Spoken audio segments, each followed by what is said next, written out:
Por uma vida sempre melhor, estamos juntos mais uma vez aqui no nosso programa. Seja bem-vindo, seja bem-vinda. Deus está presente, viva Jesus, em nossos corações para sempre. Nosso foco, mais uma vez, conversar sobre saúde, todos os dias é o nosso tema aqui no programa. Mas sempre compreendendo esta riqueza que nós temos de forma muito ampla. Quando nós falamos em saúde aqui no Viver é Melhor, e você, amigo telespectador, também deve refletir sobre a sua vida desta forma, estamos falando do nosso corpo, sim, saudável, equilibrado, das nossas emoções em paz, equilibradas, ou pelo menos o mais possível próximas do equilíbrio, da serenidade, da sabedoria, da segurança, mas também a nossa alma em paz, fortalecida. E mais que isso, meio ambiente, economia, política, esporte, todos estes temas interferem na nossa saúde. Saúde financeira.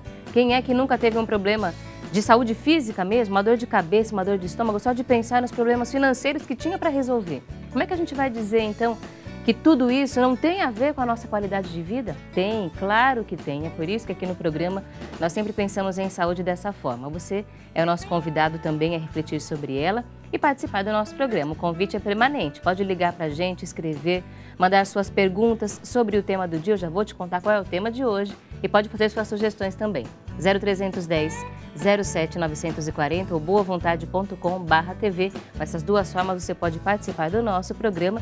E desde já, muito obrigada por sua audiência e pela sua companhia aqui hoje ao longo do Viver é Melhor. Que hoje fala sobre um problema muito comum. Já ouviu falar em hérnia de disco? Tenho certeza, e se você sofre com um problema, já sentiu dor? Só de pensar nela, não é verdade? Então a gente hoje vai falar sobre a hérnia de disco. Que problema é esse? Será que todo mundo tem mesmo? Cirurgia, fisioterapia, dá para evitar? No programa de hoje nós vamos conversar sobre tudo isso com um especialista no assunto. Recebemos hoje aqui no nosso programa o Dr. Pedro Pogo, ortopedista especializado. Doutor, muito obrigada em vir ao nosso programa. Por favor, vamos nos sentar. Muito obrigado pelo convite. Doutor Pedro, muito obrigada, seja sempre bem-vindo. Doutor Pedro é ortopedista com especialização em cirurgia da coluna vertebral.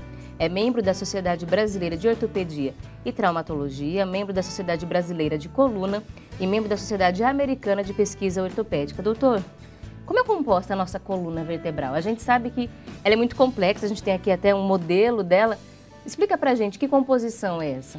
A coluna é um órgão complexo, né, Camila? Composto por 33 vértebras, tá? E dividido em vários segmentos, que inclui a coluna cervical, a coluna torácica, a coluna lombar, a coluna sacral e a região coxígea. Além das vértebras, existe uma série de outras estruturas, e incluem os discos intervertebrais, que acho que é um dos principais assuntos que nós vamos abordar hoje. Existem a parte ligamentar e a parte muscular da coluna. São as porções mais importantes. Além das facetas articulares, são as articulações. Tá? E a gente costuma confundir muito em que região acontece o problema, por que a nossa coluna dói?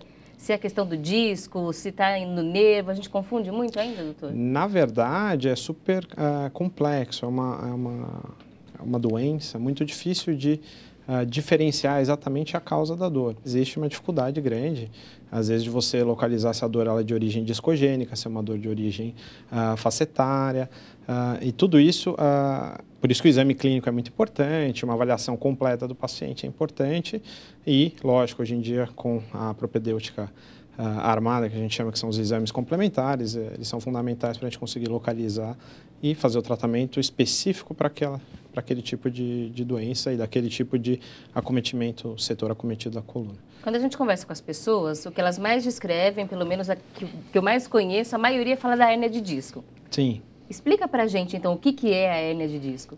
O disco é uma estrutura fibrocartilaginosa, tá? Composta basicamente por colágeno e açúcares, tá?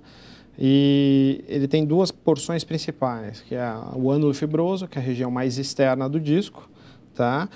Onde é uma região mais densa, rica em células, tá? E que ela tem pouca elasticidade, ela é uma região como se fosse um anel de barril, tá? E a parte interna, que é a parte do núcleo pulposo, onde estão açúcares que são hidrofílicos, ou seja, atraem água para dentro do disco. E esse disco ele funciona como se fosse um colchão de água, onde ele vai absorver, é um amortecedor da coluna, onde vai absorver energia e dissipar de maneira igual, tá? o que é a hérnia? A hérnia faz parte do processo de degeneração da coluna, entre elas a degeneração do disco, onde ocorre um rompimento da região do ânulo fibroso e o núcleo pulposo, que é uma região mais gelatinosa, rica em água, ele extravasa e pode estar comprimindo alguma região nobre, como as raízes nervosas ou mesmo a medula, dependendo da altura do E há tipos diferentes de hérnia, doutor? Existem tipos diferentes, existem localizações diferentes, tá? Que vão dar sintomas diferentes, então, dependendo do segmento onde está afetado, e a localização, mesmo dentro do próprio disco, existem as hérnias laterais, as centrolaterais, Depende as de onde centrais. acontece essa fissura. Exato. E esse extravasamento para dar... E muitas vezes não causa sintoma nenhum. Então, a hérnia de disco sozinha, ela não é necessariamente sintomática. Se a gente fizer exame de ressonância magnética na população toda, provavelmente a gente vai achar uma série de pacientes que não têm sintoma, mas que têm hérnia. Tem hérnia. Isso. A sintomatologia vai depender muito do local onde está localizada essa hérnia e o que ela está comprometendo. A incidência está aumentando ou até pelo acesso a mais exames, a mais especialistas, as pessoas estão descobrindo que tem hérnia de disco? Mudança de hábitos em termos de industrialização, a população vivendo... Sobrepeso. Exato. Isso com certeza contribui. A gente ainda não tem números exatos de quanto vai contribuir, mas a gente vê uma incidência muito grande de hérnia de disco. A hérnia, é difícil dissociar a hérnia de disco da dor lombar, tá? 80% da população vai ter dor lombar pelo menos 2 vezes durante a vida, isso já existem estudos, é bem estabelecido.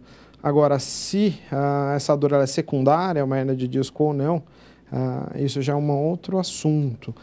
E aí nós temos uma epidemiologia da hérnia de disco em torno de 5% a 7% da população geral.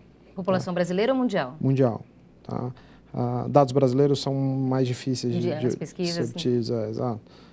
Mas, assim, é uma média geral da população. Em homens, ela é mais frequente, e em mulheres, um pouco menos frequente.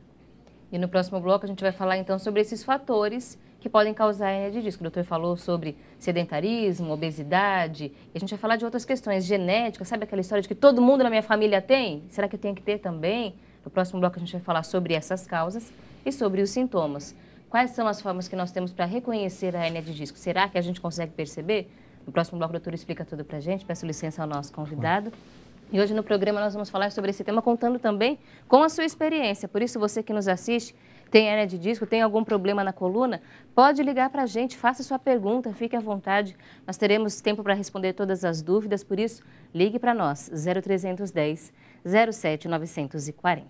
Agora, antes da gente ir para o intervalo, nós vamos trazer essa oportunidade para a gente refletir sobre a nossa vida.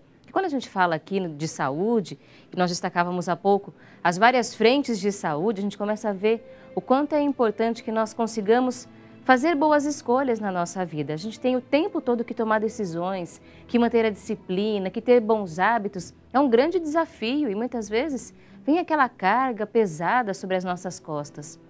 Parece que os desafios estão ficando grandes demais.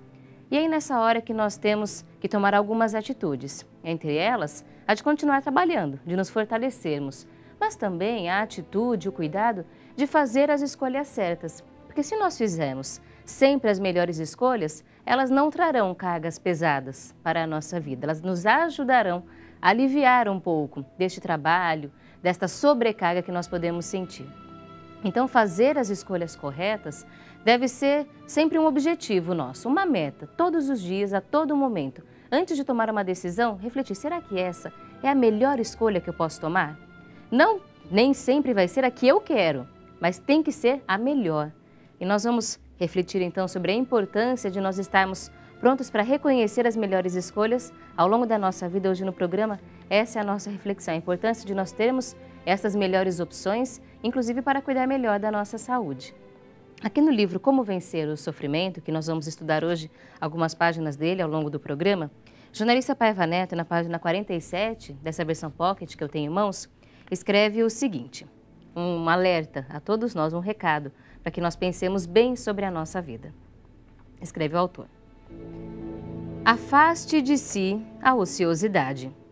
Falta de ocupação é a origem de muitos males e doenças. É oportuno recordar uma antiga sentença do povo que diz, Abrir aspas.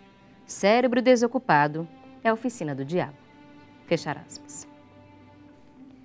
E esse, então, é um ponto importante para que nós consigamos fazer melhores escolhas. Manter a nossa mente, o nosso corpo, sempre trabalhando. A ociosidade pode trazer males para a nossa alma e para o nosso corpo.